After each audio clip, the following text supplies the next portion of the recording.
a job fair in Atlanta in last year. While Republicans promote their tax plan as a way to encourage job growth and economic expansion, its constraints on state and local taxation could restrict spending on healthcare, education, transportation and social services. Bob Andres, Atlanta Journal-Constitution. Via Associated Press, the tax plan has been marketed by President Trump and Republican leaders as a straightforward if enormous rebate for the masses, a $1.5 trillion package of cuts to spur hiring and economic growth. But as the bill has been rushed through Congress with scant debate, its far broader ramifications have come into focus, revealing a catch-all legislative creation that could reshape major areas of American life, from education to healthcare. Some of this re-engineering is straight out of the traditional Republican playbook. Corporate taxes, along with those on wealthy Americans, would be slashed on the presumption that when people in penthouses get relief, the benefits flow down to basement tenements. Some measures are barely connected to the realm of taxation, such as the lifting of a 1954 ban on political activism by churches and the conferring of a new legal right for fetuses in the House bill, both on the wish list of the evangelical right. With a potentially far-reaching dimension, elements in both the House and Senate bills could constrain the ability of states and local governments to levy their own taxes, pressuring them to limit spending on healthcare, education, public transportation and social services. In their long-standing battle to shrink corp government, Republicans have found in the tax bill a vehicle to broaden the fight beyond Washington. The result is a behemoth piece of legislation that could widen American economic inequality while diminishing the power of local communities to marshal relief for vulnerable people, especially in high-tax states like California and New York, which, not coincidentally, tend to vote Democratic. All of this is taking shape at such extraordinary velocity, absent the usual analyses and hearings, that even the most savvy Washington lobbyist cannot be certain of the implications. Mr. Trump and the Republican leadership in Congress, stymied in their efforts to repeal Obamacare, and short of legislative achievements, have signaled absolute resolve to get a tax bill passed by the end of the year.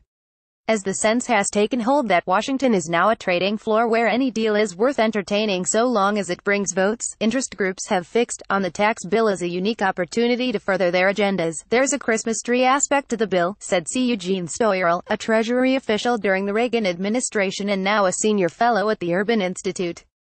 As an example, he cited the provisions in the House bill designed to appeal to the religious right. People want to add certain things, and if they don't cost a lot, it's a way to buy an agreement, Mr. Stoyerl said. Economists and tax experts are overwhelmingly skeptical that the bills in the House and Senate can generate meaningful job growth and economic expansion. Many view the legislation not as a product of genuine deliberation, but as a transfer of wealth to corporations and affluent individuals, both generous purveyors of campaign contributions. By 2027, people making $40,000 to $50,000 would pay a combined $5.3 billion more in taxes, while the group earning $1 million or more would get a $5.8 billion cut, according to the Joint Committee on Taxation and the Congressional Budget Office. When you put all these pieces together, what you're left with is we are squandering a giant sum of money, said Edward D. Kleinberg, a former chief of staff at the Congressional Joint Committee on Taxation who teaches law at the University of Southern California. It's not aimed at growth. It is not aimed at the middle class. It is at every turn engineered to deliver a kiss to the donor class. In a recent University of Chicago survey of 38 prominent economists across the ideological spectrum, only one said the proposed tax cuts would yield substantial economic growth.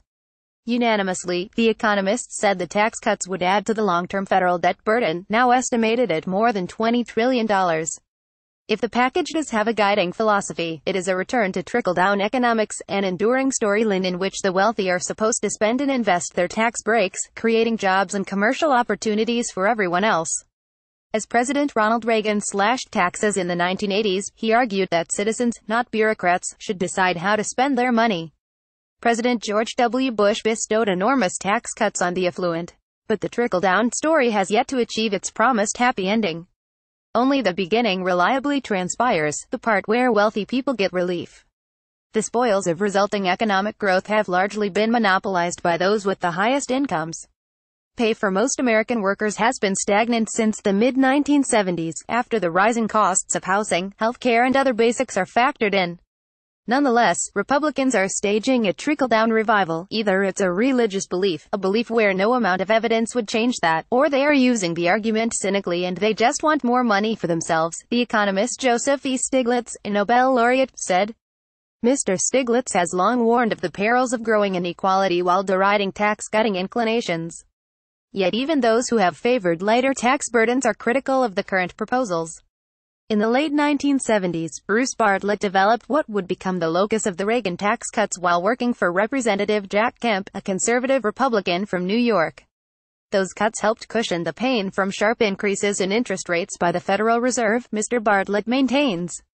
But Reagan was lowering the highest tax rate on individuals from 70% down to 28% by 1986. What they have here is a big tax cut for the rich paid for with random increases in taxes for various constituencies, Mr. Bartlett said.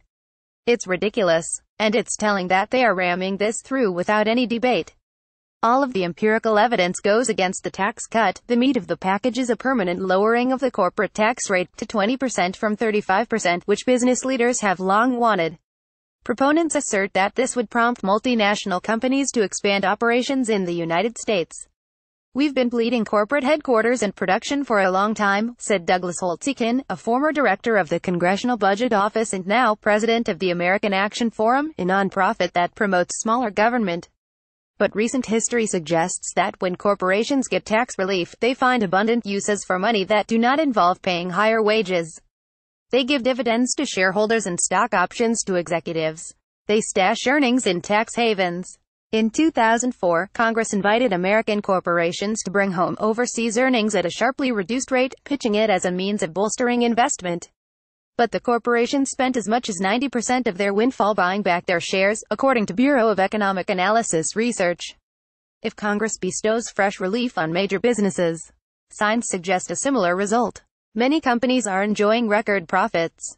Those in the Fortune 500 had $2.6 trillion salted away overseas as of last year. In our boardroom, the number one thing we're talking about is not taxes, said Jeremy Stoppelman, chief executive of Yelp, the review platform. Having a strong middle class out there spending money is what's most important for our business.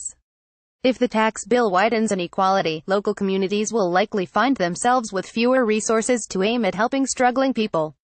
A key feature of the Senate bill is the elimination of a federal deduction for state and local taxes. Conservative groups like the Heritage Foundation and American Legislative Exchange Council have sought to end the deduction as a means of reining in government spending. In high-tech states like California, New York, New Jersey and Connecticut, where electorates have historically shown a willingness to finance ample safety net programs, the measure could change the political calculus. It would magnify the costs to taxpayers, pressuring states to stay lean or risk the wrath of voters. Some see in this tilt a reworking of basic principles that have prevailed in American life for generations. Since the 1930s, when President Franklin D. Roosevelt created Social Security, unemployment benefits and other pillars of the safety net to combat the Great Depression, crises have been tempered by some measure of government support. Recent decades have brought cuts to social services, but the impact of the current bill could be especially consequential. This is a repudiation of the social contract that Franklin Roosevelt announced at the New Deal. Joseph J. Ellis, a Pulitzer Prize-winning American historian, said of trimming benefits for lower and middle-income families to finance bigger rewards for the wealthy. Health coverage would shrink under the Republican plan while multi-million-dollar estates would not have to pay a penny in taxes. The tax cut package, for instance, could trigger rules mandating cuts to Medicare, the government health care program for seniors, the Congressional Budget Office warned. Some 13 million people could lose health care via the elimination of a key plank of Obamacare. Insurance premiums are also expected to rise by 10%. This tax bill is a grand deception, said Arnold Hyatt, the former chief executive of Stride Right, which makes children's shoes. It hurts the most vulnerable, and hurts healthcare and education, which are essential for a healthy economy. The proposals break from 7 decades worth of federal efforts to broaden access to higher education. Since World War II, the guiding sense has been that it is government's responsibility to provide higher education for all those who can benefit from it, said David Nassau, a historian at the Graduate Center of the City University of New York. That idea was behind the GI Bill, which helped generations of veterans pay for college and training. The House or Senate bill includes provisions ending the deductibility of tuition waivers for graduate students, repealing the deduction for interest paid on student loans and taxing university endowments. The endowment tax, in particular, threatens the ability of low-income students to pursue college and graduate studies, said Ron Haskins, a senior fellow at the Brookings Institution.